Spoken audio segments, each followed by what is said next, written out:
how did you come to start the company? Were you inspired by Mark Zuckerberg and Facebook? Or was it something that you just thought, wow, that's happening over there, let's do something in Russia similar?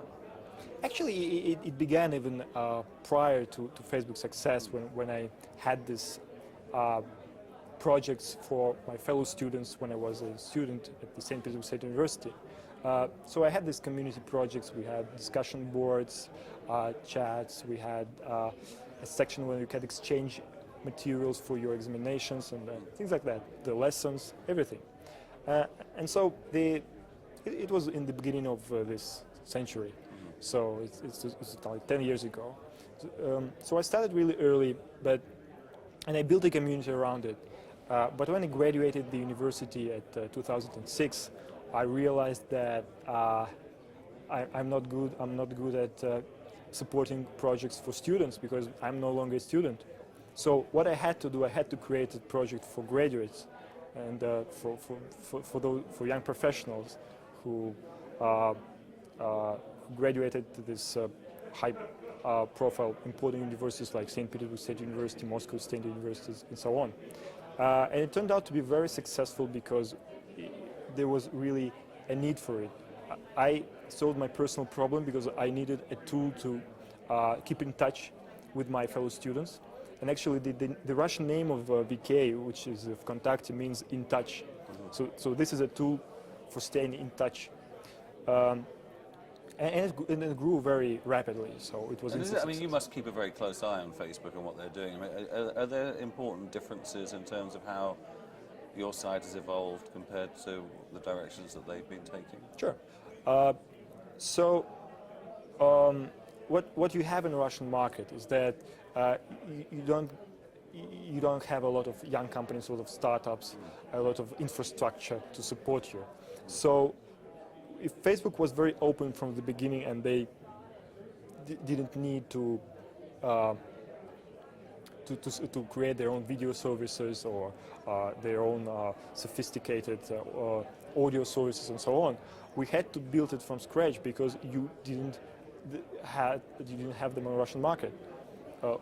Because if users wanted to do this, you couldn't just forward them to YouTube.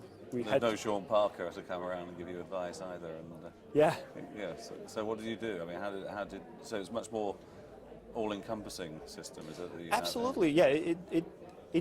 It's a bit more centralized. It used to be a bit more centralized. It's much more open now.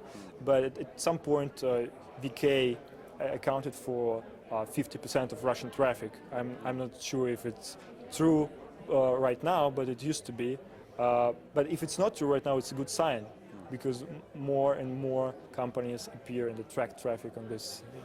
And I guess Facebook has evolved to have much more sharing of video, much more like the relationship with Spotify, where people are now sharing what music they're listening to, the news feeds and so forth. I mean, have you found that the experience that you're offering, the various services you're offering your Russian customers, I mean, has that changed dramatically over the last 2 or 3 years, or is it still pretty incremental? Well, actually, yeah, we are very innovative in this. Every month we introduce 7 major improvements to the site, and we announce it loudly. These are the 7 new things of this month.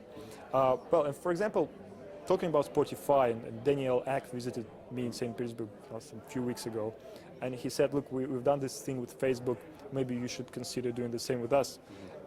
And I said, yeah, it sounds nice, but we already have an audio service of our own because of our history.